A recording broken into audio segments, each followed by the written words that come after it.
고민정 의원이 어제 대정부 질문에서 한동훈 법무부 장관과 질문하고 답변하는 시간이 있었는데 오늘 어제 오후부터 SNS에 많이 떠도는 거 고민정 의원도 보셨죠? 네. 한 대목만 이게 요즘 이른바 짤이라고 하는 것 한 장면이 이렇게 딱 등장하면 그 전후 과정에서 어떠한 이야기는 있었는지 잘 모르는데 고민정 의원의 이 질문에 대해서 그 짤이 돌았다는 것은 비판적인 의미가 상당히 많이 있었다 이런 생각이 드는데 저희가 그래서 한번 어떤 대목이 화제가 됐었는지 한번 준비해봤습니다.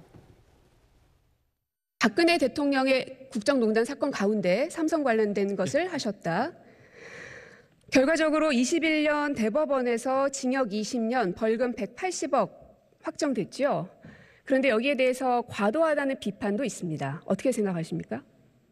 저는 사법부의 대법원의 판결을 존중합니다.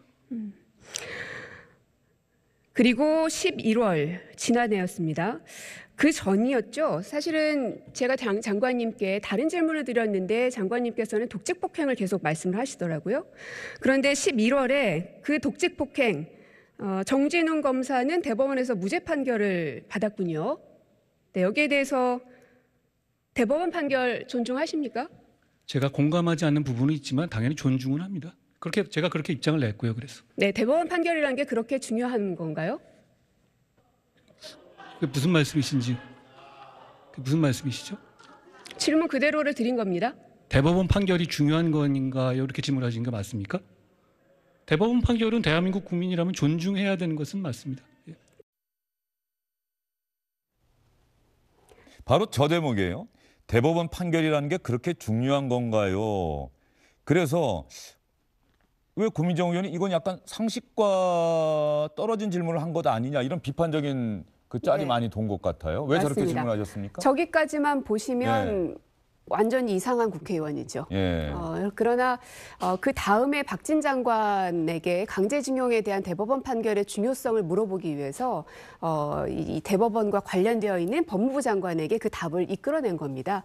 한마디로 이제 빌드업을 해가는 과정인데 앞에 것만 똑 떼서 보여주면서 네. 영상을 만드는 것은 이거야말로 전형적인 왜곡이고 악의적인 편집인 것이죠. 예. 그래서 이 대정부 질의라는 곳이 가벼워서도 안 되는 것이고요. 또 거짓으로 뉴스가 생산돼서도 안 된다고 생각하는데 일부 언론사에서조차도 전체 대정부 질의를 보지 않고 보도한 것에 대해서는 굉장히 좀 저도 한 언론인으로서는 굉장히 좀 부끄러웠습니다. 예. 그래서 저희가 한동훈 장관 들어가십시오. 그다음에 박진 외교부 장관 나와주시기 바랍니다. 계속 확인을 해봤어요. 고민정 의원이 방금 말씀하셨는데 박진 외교부 장관에게 어떤 질문했는지 한번 보겠습니다. 강제징용 피해자들에 대한 일본 기업의 손해배상 책임을 인정한 대법원 판결 존중하십니까? 네, 존중합니다. 그러면 지금 현재 외교부에서 이 강제징용과 관련해서 내놓는 해법의 핵심은 뭡니까? 우선 피해자들이 요구하고 계신 사죄와 배상 이것이 최대한 존중이 되면서 또 한일 간에 외교적으로 풀 수 있는 접점을 지금 찾고 있는 것입니다. 정부 차원에서 이 문제를 조속히 풀어서 과거를 직시하면서 미래지향적인 관계를 만들어야 되겠다 이렇게 생각하고 있습니다. 제가 이렇게 말씀을 길게 드렸던 이유는 뭐냐면 대법원 판결이 중요합니까? 라는 질문은 이렇게 우리 모두 여야가 실소를 금할 수 없는 정도의 질문인 겁니다. 당연한 얘기죠. 대법원 판결이 그만큼 우리나라에서는 그리고 민주주의 국가에서는 굉장히 중요한 것입니다. 이번 이 강제징용 문제에 대해서 대법원에서 판결을 했었던 건 결국 개인 손해배상 청구권에 대해서 국가가 강제할 수 없다는 것이죠. 네. 개인의 청구. 네, 고민정 의원의 질문 들어보셨는데 이 박 의원님도 아마 동감하시는 부분이 있을 거예요. 정치인의 말이라고 하는 것이 원래 전후 맥락이 있는 것인데 요즘 또 이게 짤이라고 하는 게 어느 한 대목. 근데 그 대목이 전후 맥락을 충분히 다 반영하는 부분이라고 한다면 상관이 없는데 어떤 뭐 대조라고 할까요? 앞부분은 이렇게 얘기했다가 뒷부분은 반대로 얘기하거나 이런 논리 구조를 쌓아갈 수 있는 것인데 저 한 장면이 딱 캡처가 돼서 SNS에 돌고 인터넷에 올라가게 되면 마치 그 이야기가 전부인 것처럼. 박 의원님도 그런 상황 좀 직면해 보셨을 것 같아요.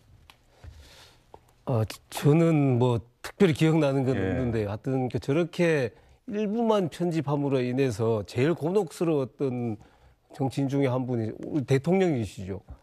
수보 과정에서 계속해서 한 부분만 떼가지고 보도를 하고 얘기하는 네. 바람에 굉장히 전후 맥락을 다 보면은 그런 취지가 아니다라는 우리 설명을 많이 했던 것 같거든요. 그래서 우리 국민들도 그렇고 시청자분들도 언론분들도 좀 이렇게 전체적인 발언의 취지를 선회하는 이런 좀 문화 이런 것들이 좀 우리 전체적으로 사회 또는 정치에도 필요하지 않을까 그렇게 생각을 합니다. 그렇죠. 우리 시청자분들께서도 팩트 체크를 하셔야 합니다. 그래야 이 어떻게 지금 일이 돌아가고 있는지 자칫하면 저희가 진영의 논리에 너무 좌우되는 것 아니냐는 이야기를 다들 하고 계시면서도 또 막상 어떤 현안이 벌어지면 전후 맥락을 다 따져보기보다는 내가 지지하는 쪽의 주장만 무조건 옳고 상대방의 주장은 무조건 그르다라고 하는 것. 그러면서 우리 정치가 점점 대립하고 상대방을 적대시하고 이런 방향으로 가고 있는 것 아니냐. 그걸 바꿀 수 있는 것은 결국은 우리 시청자 여러분들, 국민들이다. 아마 이런 이야기 여러분들도 많이 들어보셨을 거 공감하실 것 같은데. 민성기 의원, 그렇지 네. 않습니까? 결과적으로 이런 하나의 짤 문화, 요즘의 젊은이들의 문화가 대단히 위트 있고 재치가 있고 아주 기발하다라고 하는 측면도 있습니다만 자칫하면은 저렇게 어떤 맥락을 그냥 끊어낼 수 있는, 왜곡할 수 있는 그런 위험성도 분명히 있어 보이네요. 지금 저희 정치가 대단히 양극화돼 있고 진영 논리에 따라서 똑같은 사안을 전혀 정반대로 해석하고 또 그와 관련된 여러 가지 미디어 매체들이 굉장히 활동을 많이 하고 있기 때문에 소위 내가 좋아하는 것만 계속 보면 거의 확증 편향에 빠지기가 쉽습니다. 그러니까 조금 합리적인 판단을 하시려면 내 생각과 다른 진영에서 만드는 그런 콘텐츠도 한두 개 정도는 좀 보면서 내가 생각하고 있는 게 맞는 것인지 한번 검증해 보시는 게 좋을 것 같습니다. 예, 고민정 의원도 대법원 판결을 존중한다라고 하는 질문을 답변을 유도하기 위해서 저렇게 이야기하셨는데 네. 한 가지 질문 제가 더 드리면 최근에 민주당에서 있었던 일 중에 어떤 김경수 전 의원의 대법원 판결이 있었음에도 불구하고 이번에 사면은 됐지만 복권은 되지 않았는데 말이죠. 거기에 대해서 인정할 수 없다는 반응이 나왔던 것. 뭐 정경심 교수에 대해서도 대법원 확정 판결이 나왔는데 이번에도 조국 전 장관 1심이긴 합니다만 징역 2년 받았는데 지지자들은 여전히 무죄다라고 주장을 하고 있어요. 네. 그런 부분에 대해서는 또 고민정 의원도 분명하게 좀 오늘 그렇죠. 이 자리를 빌어서 네. 그러니까 나한테 이득이 되든 안 되든 상관하지 않고 모두가 약속된 것에 대해서는 아프더라도 안고 가야 되는 게 우리 사회의 약속이지 않겠습니까?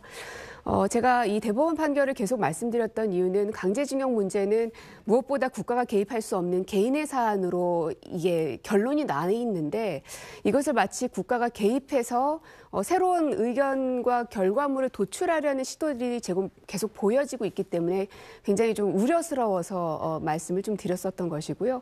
그리고 그 대답 과정에서도 박진 장관님이 좀 그 얘기를 하셨어요.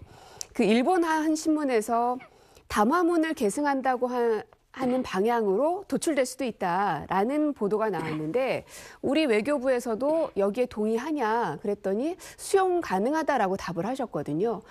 그러나 이것은 대법원 판결을 존중하는 답이 아닙니다. 왜냐하면 개인 피해자들께서 그 담화문을 계승한다라는 것으로 사죄와 반성에 대해서 다 오케이가 되는 것이냐. 저는 아니라고 알고 있거든요.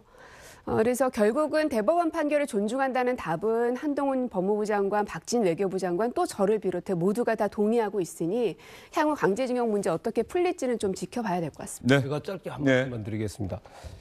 지금 제가 고민정 의원께서 그 전체 발언의 맥락의 취지를 이해하지 않고 이렇게 언론에 그렇게 보도되는 것에 대해서 잘못됐다고 얘기를 했습니다만 고민정 의원님이 대법원 판결에 대한 시각, 그다음에 우리 외교부의 지금 행태에 대해서 말씀하시는 부분 동의를 하지 못합니다. 왜냐하면은 외교부는 지금 대법원 판례를 위배하고 있는 것이 아닙니다. 대법원 판례는 개인의 청구권은 국가가 대신해서 그러니까 예전에 한일협정으로 인해서 대신해서 할 수 없다. 여전히 살아있다라는 것인데 지금 이 외교부에 추진하고 있는 그 집행에 관한 문제입니다. 집행에 관한 문제는 국가든 제3자든 제3자 대의 변제라는 것이 법률상 가능한 것으로 되어 있기 때문에 그렇게 집행에 관한 문제를 풀어가는 과정이지 대법원 판결 자체를 위배하는 취지로 추진하는 게 아니고 법에 위배되는 것도 아닙니다. 알겠습니다. 여기까지 듣도록 하겠습니다. 어쨌든 고민정 의원도 민주당도 대법원 판결은 존중할 것이다 이렇게 믿어도 되는 것이겠죠. 여기까지 듣도록 하고요. 이상민 행정안전부 장관에 대한 탄핵소추안이 발의가 됐고 이르면 내일 늦어도 모레는 표결에 붙여질 것이다라는 소식도 준비했는데요. 오늘은 시간 관계상 여러분께 전해드리질 못하게 됐네요. 내일 혹은 모레 여러분께 상세하게 전해드리도록 하겠습니다. 주영진의 뉴스브리핑 잠시 뒤에 돌아와서 뉴블 더 그리고 튀르키예 지진과 관련한 소식 여러분께 전해드리도록 하겠습니다. 안녕하십니까, 주영진입니다. 더 많은 뉴스와 라이브 이벤트를 보고 싶으시다면 화면 오른쪽을 눌러서 구독해 주시기 바랍니다. 저희 SBS 앱을 다운로드 받으시면 뉴스 속보 알림도 받아보실 수 있습니다. 텔레비전으로도 SBS 뉴스, 유튜브로도 SBS 뉴스 잊지 마시기 바랍니다.